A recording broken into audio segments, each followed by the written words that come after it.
Love you, brother. Be careful. I will.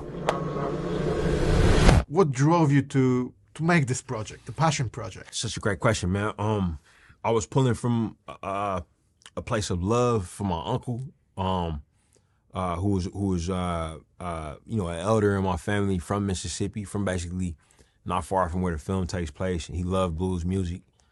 That was what he listened to when I hung out with him.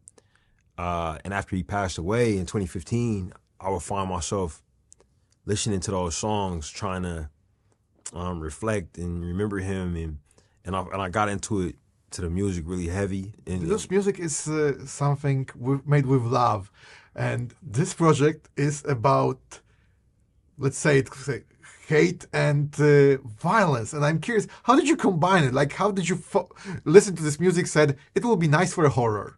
Well, I mean, the movie's about love for me. The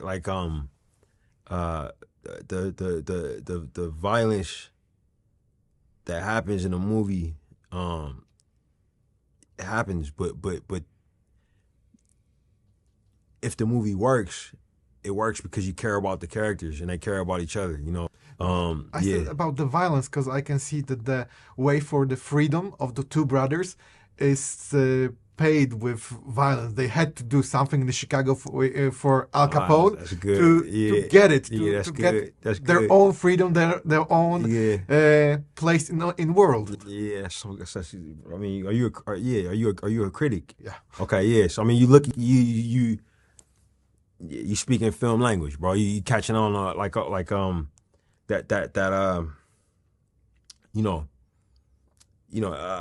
everybody in this movie is in a tough situation that they didn't have any control over, really. Just being born in this time, and everybody's playing the hand that they were dealt.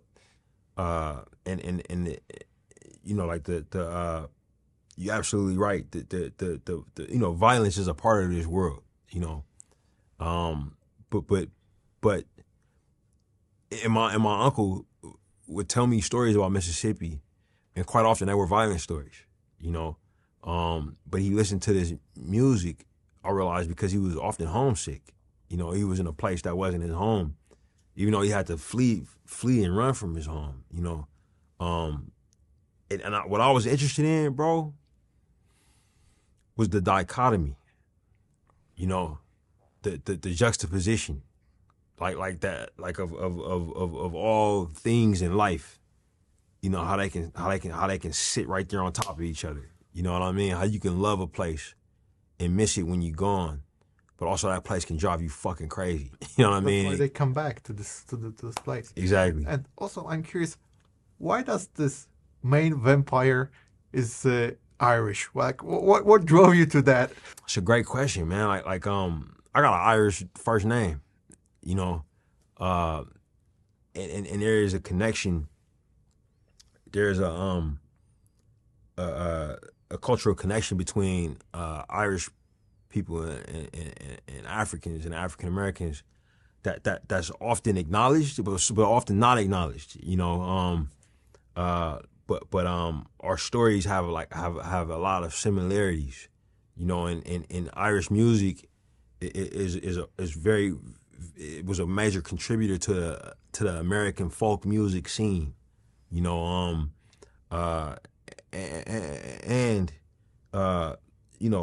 There's a fondness of each other's cultures, that has always been a thing, So for me, with the movie, it was to highlight that, and in doing my research, there's arguments that Dracula came from the concept of Dracula came from an Irish tale, and Romania. And Romania, yeah, totally, yeah. But that I can't say the term because I will read it, but it's like the Auerbach or something like that. It's the Irish Dracula. You know what I mean? So all of these elements, I was kind of observing, and when I discovered this concept of the Philly that existed in pre-colonial Ireland, which is the exact same concept as the griot in West Africa. That was when it kind of solidified it for me that clicked. That it clicked, man. And my last one. Yeah. superstitions in this movie, because there are plenty of them. Yeah, totally. Where did it come from? It comes from Africa, bro. But it's very present in the American South because the enslaved Africans that were forcibly removed from the continent and placed in the southern United States, they brought those traditions with them. Because I thought it will come from your sports background. Nah, I mean that's there too. Yeah, as an athlete, I'm very superstitious. You know, I'm still superstitious as a filmmaker, bro. You know, I wore the same hat every day on this movie. You know, it's covered in movie blood. You know, but yeah, I'm very even before being an athlete, I was a black man in America, and I learned certain things from my mom, what she learned from her grandmother, what she learned from her mother. You know, it just draws a line right back to West Africa. You know,